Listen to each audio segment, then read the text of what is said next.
सीमा पर जंग छिड़ी हो, दुश्मन देश सामने हो, तो सबसे बड़ी दुविधा सैनिकों तक पहुंचने वाले साधन और संसाधनों की होती है। उन तक वो जरूरी सामान समय रहते पहुंच सके, हथियार पहुंच सके, सैनिकों की अतिरिक्त तैनाती हो सके, इसके लिए व्यापक और मजबूत इंफ्रास्ट्रक्चर का सीमा पर होना जरूरी है। यह बात सब जानते हैं और यही कारण है कि वैश्विक स्तर पर विभिन्न देश इस पर जोर देकर काम कर रहे हैं। सबसे ज्यादा इसमें चीन आगे जाकर इंफ्रास्ट्रक्चर डेवलपमेंट पर काम कर रहा है। चीन की तरफ से पिछले कुछ सालों में भारत चीन सीमा पर जितने बड़े स्तर पर ढांचे खड़े किए गए वो तनावपूर्ण था, लेकिन भारत भी रुका नहीं है। भारत क्या कर रहा है, इस रिपोर्ट में जानिए। नमस्कार, वंदे भारत, भारत तक देख रहे हैं आप। आपके साथ मैं हूं सांची त्यागी।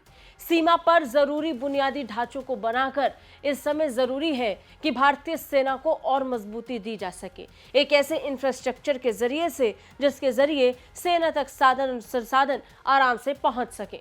खैर, इन सब से इतर इस पर बीआरओ रोड कंस्ट्रक्शन का काम कर ऐसी रोड बनाने का काम कर रहा है और इसके साथ ही कई ऐसे गांव हैं जिन्हें अब फिर से रिस्ट्रक्चर और रीडेवलप करने को लेकर चर्चाएं जोर पकड़ रही हैं।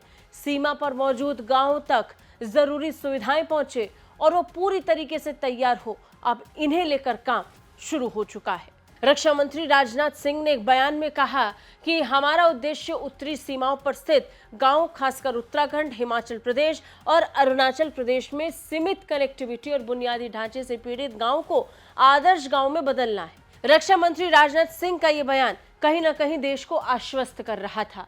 सीमा पर गांवों को मजबूत करना, उन तक विकास पहुंचाने का मतलब भारत के लिए बॉर्डर पर एक मजबूत ढांचे का बनना ही है। सीमा क्षेत्र के विकास को राष्ट्रीय सुरक्षा का एक प्रमुख घटक बताते हुए सेना प्रमुख जनरल उपेंद्र द्विवेदी ने भी कहा कि मजबूत आर्थिक और पर्यटन गतिविधि वाले विकसित क्षेत्र दुश्मन के लिए एक निवारक के रूप में काम करते हैं।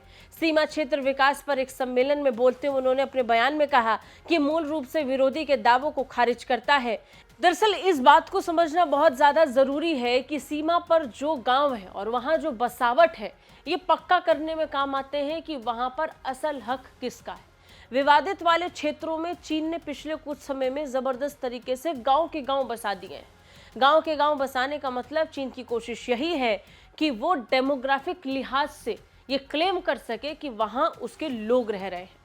इसी बात को भारत भी पक्का करना चाह रहा है। भारत चाहता है कि वहां जहां बसावट होनी चाहिए, जो भारत का हिस्सा है, लेकिन जरूरी साधनों की वहां ना होने की वजह से लोग वहां से चले जाते हैं, विस्थापित हो जाते हैं। ऐसे में जरूरत यह है कि वहां विकास हो। विकास होगा तो वहां ज्यादा बसावट होगी। बसावट होगी तो ये साफ रहेगा कि किसका क्लेम उस हिस्से पर सबसे ज्यादा है।